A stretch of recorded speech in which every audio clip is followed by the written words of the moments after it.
Hey guys, it's Kitchen Table Magician, and we're going to talk about Casual Aetherworks Marvel. This is a deck that belongs to a friend of mine, and he likes to play with this on Friday nights here at the house. This is pretty much all a Kaladesh build. It's got a couple of other things. It is not a standard legal build because of a few cards that are in it, but it wouldn't take much to convert it over. However, I don't know how competitive it would actually be in a standard Friday Night Magic tournament. Aetherworks Marvel is an extremely powerful card and is in one of the top tier standard decks at the moment. Even though Emrakul, the Promised End, did get banned this week, I don't think it's going to kill that deck. I think it's, instead of turn 4 Emrakuls, I think people are just going to go to turn 4 Ulamogs. So I think Wizards probably banned the wrong card. If they want to kill Aetherworks Marvel decks, they should have just banned Aetherworks Marvel straight up. But that's another topic for another day. Today we're going to talk about how my friend plays with Aetherworks Marvel and built a deck around this. And he nicknamed it the Allspark, so that's what he calls it, just because of all the energy.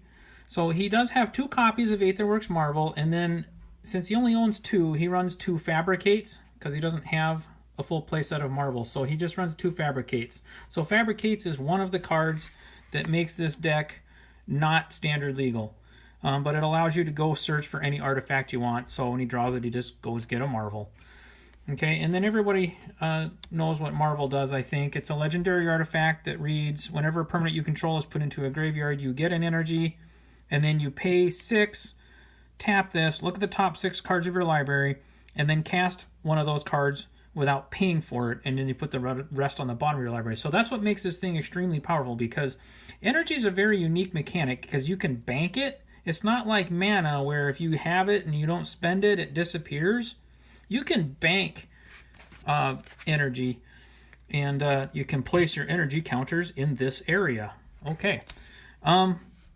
So that's a unique thing about it. So if as the game progresses, he can sit and build up a lot of mana or a lot of energy, and he's, if he's got a couple of these on the table, he can activate each one, or he can do other things with energy as we get into the deck. So very, very powerful, good for getting really big things out. So his target that he's trying to get when he does tap Aetherworks Marvel, what he's trying to get into is Aethersquall Ancient, 6/6 flying.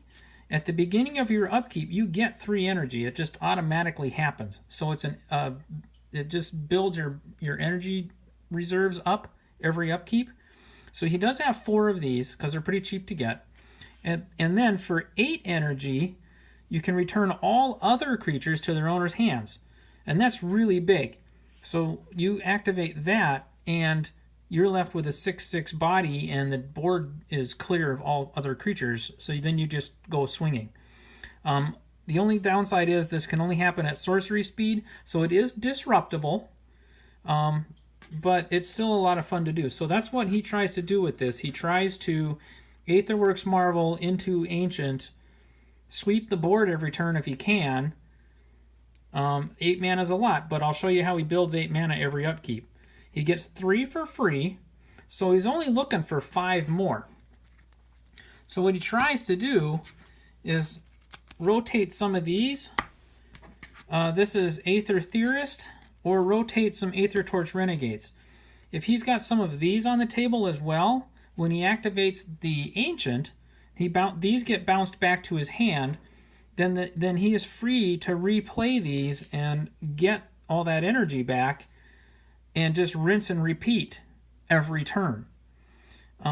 If he's having a hard time keeping the whales on the table or dealing with that, he does have an alternate win condition down here for 8 mana. He can just deal 6 damage straight up to any player. So he's got an alternate win condition with the Aether Torch Renegade. But that's what he tries to do. He just tries to play some of these, get the energy, Aetherworks Marvel for the Ancient, then activate the Ancient's ability, clear the board. These will go back to his hand, replay these, get that energy built back up, and just do a rinse and repeat every turn, and then just use the whale as a big 6/6 flyer beat stick to just go finish you off. So it's a lot of fun to play with. It's a lot of fun to watch him play with it. So that's the meat and potatoes of the deck.